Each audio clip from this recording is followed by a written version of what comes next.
Did you know, over the course of the past 200 years of the American military has averaged just 2% of all casualties are a result of friendly fire, or fratricide.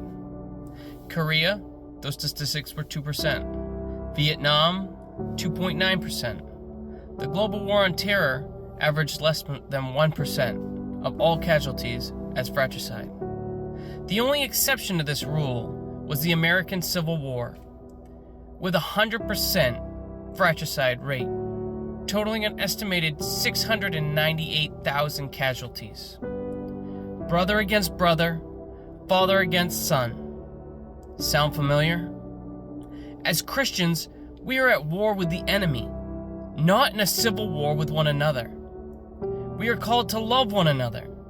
In John 13:34, Jesus says, "A new commandment I give unto you, that ye love one another as I have loved you, that ye also love one another." But yet, as I walk the halls of Christian infirmaries, the number one cause of all casualties isn't the devil did this, or tempt me to do that, or I slipped up and backslid, or I just couldn't stay away from the sin. No, my friend, the number one reason I hear people have left the church and won't return is from church hurt or friendly fire.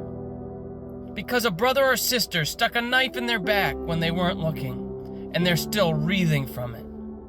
The enemy doesn't have to work very hard to destroy us if we're destroying one another from within. The Bible tells us in 1 Thessalonians 5:11 to build up one another. So why are we hurting one another? We are in a war with the devil, yet 90+% of the casualties I encounter come from friendly fire. Whose side are you on? In 1 John 4:7-8, the Bible tells us, "Beloved, let us love one another, for love is of God, and everyone that loveth is born of God and knoweth God. For he that loveth not, knoweth not God, for God is love." If you're a child of God, then you should be loving your brother, not stabbing him in the back. Words are weapons, sister. What you say about your sister, those words ricochet off the caverns of the heart you speak it to, and pierce your sister through like flaming arrows through her heart.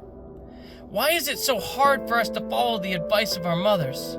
If you ain't got nothing nice to say, don't say nothing at all. The Bible tells us in Galatians 5:22-23, "But the fruit of the Spirit is love, joy, peace, long-suffering, gentleness, goodness, faith, meekness, temperance. Against such there is no law." If it isn't of the fruit of the Spirit, we shouldn't be spreading it, because it's poison, and it will hurt everyone it touches.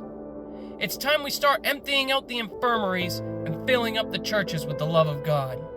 It's time to start apologizing to those we've hurt. It's time to stand up and take a stand against fratricide in our ranks.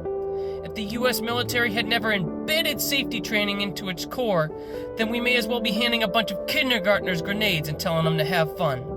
We need to take a stand against fratricide in our churches. We need to teach it and preach it and put a stop to the backbiting rumor wars. If we hear it, stop it. Don't spread it. Instead, spread love and let God fix our brothers and sisters. Stop the fratricide today.